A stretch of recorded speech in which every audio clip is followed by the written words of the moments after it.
Some of the ties we form as children continue pulling at our heartstrings far into adulthood. Sula by Toni Morrison is essentially about two girls and their friendship, but it also digs a lot deeper into class, into racism, and into ostracism. Nell Wright and Sula Peace met as children in Medallion, Ohio. They lived in what was known as the Bottom, which was on top of a hill. It had largely a black population, and the narrator comments about how black people could look down on the white people in the valley since the Bottom was up in the hills. Sula does go off to college, and she doesn't return until 10 years later, but before that we learn about Nell and Sula's individual upbringings. For example, Nell's great-grandmother is about to pass away, and her mother go on a train to go visit her before that. They have a very troubling trip, encountering racism everywhere they turn. The undisguised hatred from the other passengers on the train is something that haunts Nell, and that look is something that she continues to see throughout her life, even into her adulthood.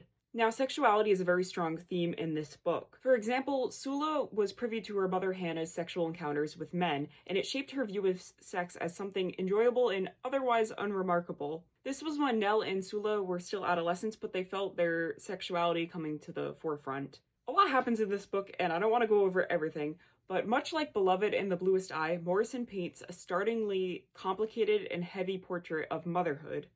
We see that with Eva Peace, who is Hannah's mother and Sula's grandmother. Similar to the mother Setha in Beloved, she does something to her child in order to protect them, but in a way that has lasting consequences.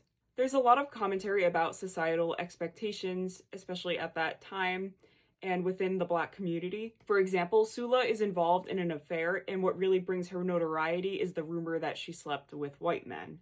Sula herself is such an interesting character. She is jaded, independent, and describes Nell's loneliness as secondhand, like something passed down, while Sula's loneliness is her own. Sula impacts the town in lasting ways through her actions, her behaviors, and simply by existing. She becomes almost this social pariah in her small town.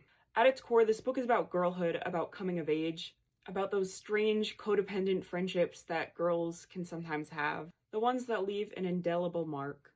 I had a very raw reaction to reading the last page of this book. It definitely struck a chord. I would love to know your thoughts on this book, or Toni Morrison in general. I love talking about her. She has quickly become my all-time favorite author. As always, thank you for listening.